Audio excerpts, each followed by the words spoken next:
A very happy and cheerful morning to all my dear students.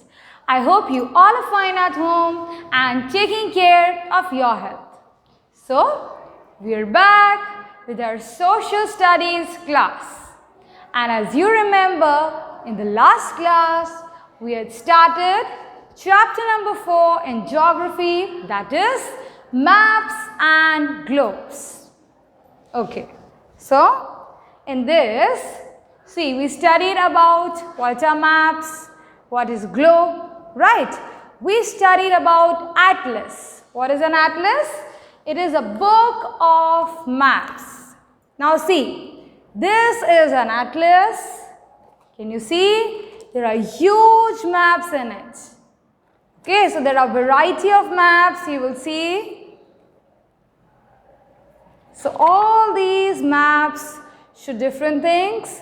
Some are Indian maps, some are international, political, physical. All these are different maps. You can find it in an atlas. That is a book of maps. Now see, in the last class we have studied about small scale maps and large scale maps.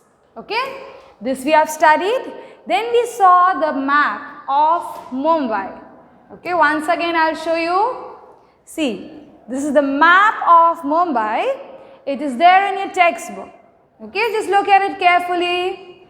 See, there are different areas given over here. See, there is Powai, Chandivali, then Jogeshwari East, Andheri West, Warsaw, Chopati is there. Okay, all these are what? These are the areas. Okay, this is a map of Mumbai. It is in detail. Okay, so there it is there in your textbook. Now moving forward. Okay, let us move forward. Now the next topic, what is the next topic is a large scale map. Okay, what is it? A large scale map. See, this we discussed, small scale map, large scale map. Then we also discussed the map of Mumbai. Now see, can you see this? It is there in your textbook, a large scale map. Over here is Juhu, there is Andheri. Then there are different areas, it is given. Directions are also given over here. Okay, so this is a large scale map. Now over here, near it is a political map. What is it? It is a political map. See, I will show you a clear picture of it. That is a political map. Over here. Can you see this?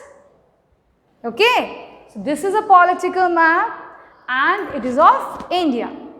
See, there is Rajasthan, Gujarat is there, Mumbai, Maharashtra, Madhya Pradesh over here. Okay, so what is it? This is a political map. Now we are going to read about it in detail. Okay, so let's start reading about it. According to the functions, maps has been divided into 3 main categories. Physical map, thematic maps and political maps. Okay, in your textbook it is given clearly. Now let us start reading with the first one, that is physical maps. Okay, see, what does the physical map say? They show various landforms like mountains, valleys, plains, river, plateaus and oceans. These maps help in the planning of cities and colonies, for building roads and dams, and for establishing railway lines. Okay, this is a physical map. Now, physical maps helps us in what?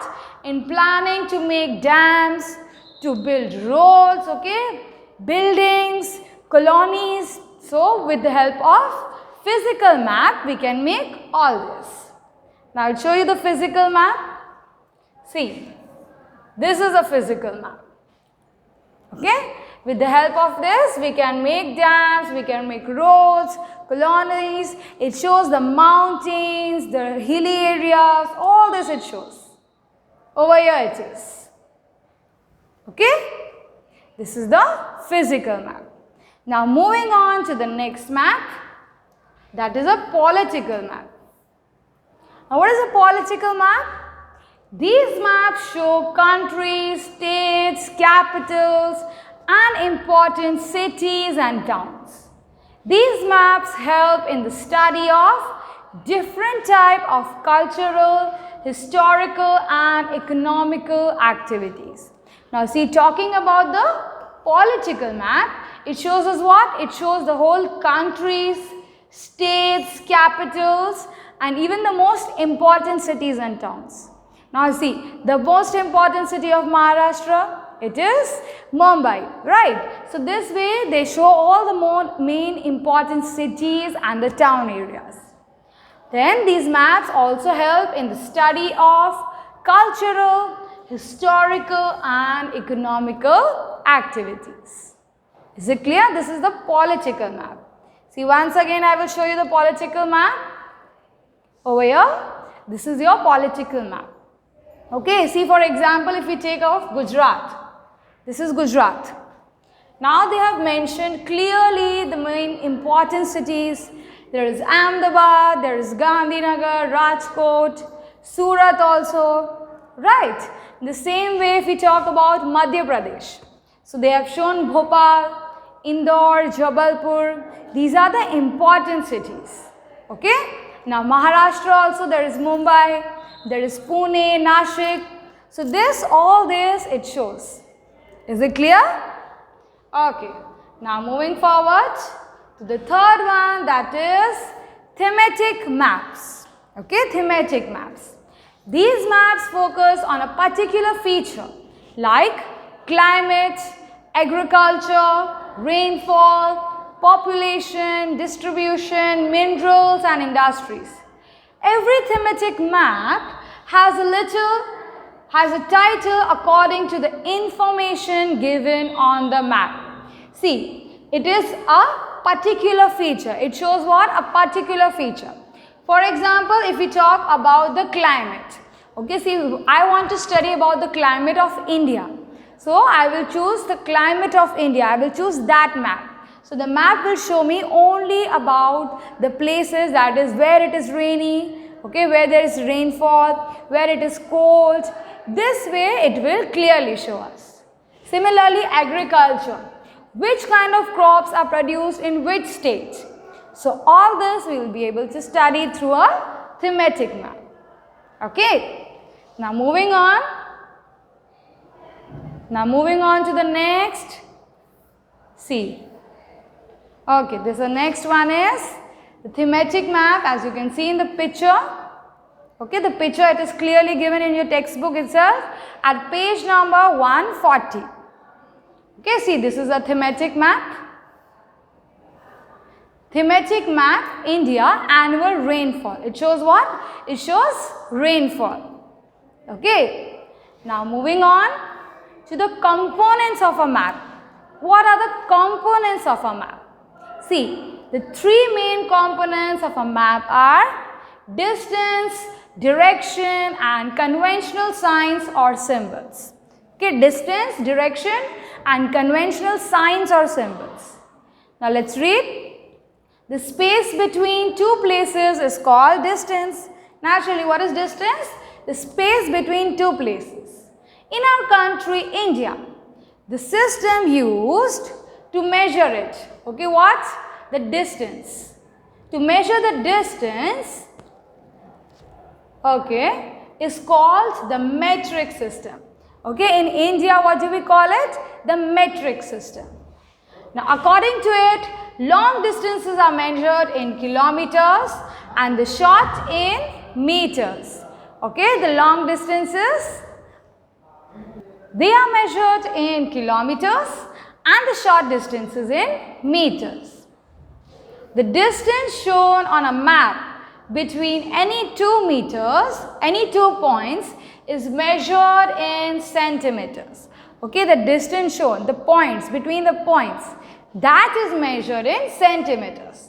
Thus, the distance between two cities or countries is measured in See, as you have shown, it is measured.